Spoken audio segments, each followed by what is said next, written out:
The Holy Gospel of Jesus Christ according to St. Matthew.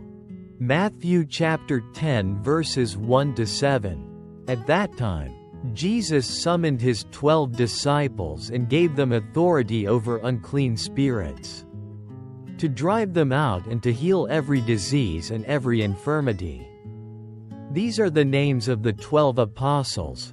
First, Simon, who is called Peter, and Andrew his brother, James the son of Zebedee, and John his brother, Philip and Bartholomew, Thomas and Matthew the tax collector, James the son of Alphaeus, and Thaddeus, Simon the zealot, and Judas Iscariot, who later betrayed him. Jesus sent out these 12, instructing them as follows: Do not go into pagan territory or enter a Samaritan town. Go rather to the lost sheep of the house of Israel. As you go, proclaim that the kingdom of heaven is at hand. A gentle reflection inspired by Matthew chapter 10 verses 1 to 7. Go to the lost sheep of the house of Israel. 1. The first calling, in moments of lostness. Dear friend, life isn't always about the loud and grand moments. Sometimes, it's the long and weary afternoons, the endless nameless nights, the times we feel like we don't belong anywhere. You may still be going to work, still smiling, still fulfilling your roles in family and society.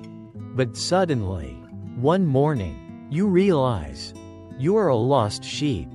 And in those very moments, the voice of the Lord gently echoes, Go to the lost sheep of the house of Israel.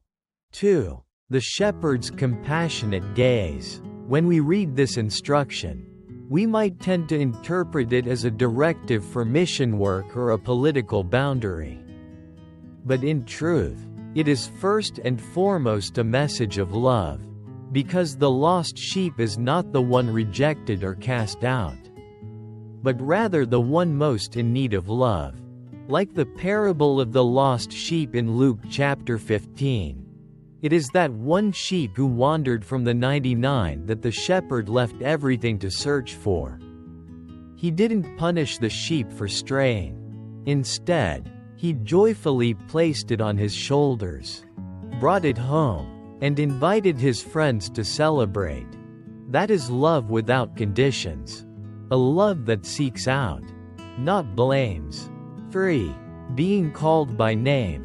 In Matthew chapter 10, we see that Jesus calls each one by name. He does not choose based on skill or status, but out of love.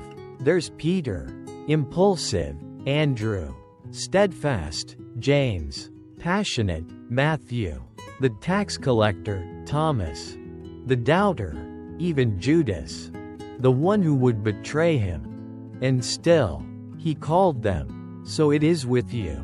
He is calling you, not because you are perfect, but because you belong to him. 4. A story. A lost sheep returns because of a child's words. Min, a former catechist in his parish, fell away from faith after marriage struggles. He drowned himself in meaningless pleasures, became addicted to alcohol, and his family was on the verge of collapse. One night, his 8-year-old daughter left him a simple note. Dad, please treat me the way God has treated you. He fell silent. Everyone else had given up on him. But that child still believed. And in that moment, he felt the presence of Jesus. From that day, he returned to church, began praying the rosary with his daughter, faced his brokenness, and began to heal. The lost sheep had returned. The small, sincere love of a child opened a door for grace. No grand sermon was needed. Just one heartfelt sentence was enough for God to act.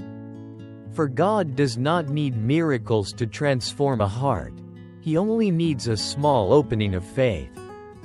In this way, Min became not only a returning sheep, but also a guide for his daughter, teaching her that God never abandons anyone. A broken family started walking again on the path of healing. All thanks to a gentle, love-filled reminder. Closing prayer. Lord Jesus, Good Shepherd, thank you for always watching over me. Even when I stray, grant me the courage to return when I grow weary, and the compassion to journey toward my brothers and sisters, those lost sheep who need to be loved. Help me to become a small instrument of mercy, whether through a silent prayer, a compassionate glance, or a gentle gesture. I believe, Lord, that the kingdom of heaven is truly near, when I live to love as you have loved. Amen.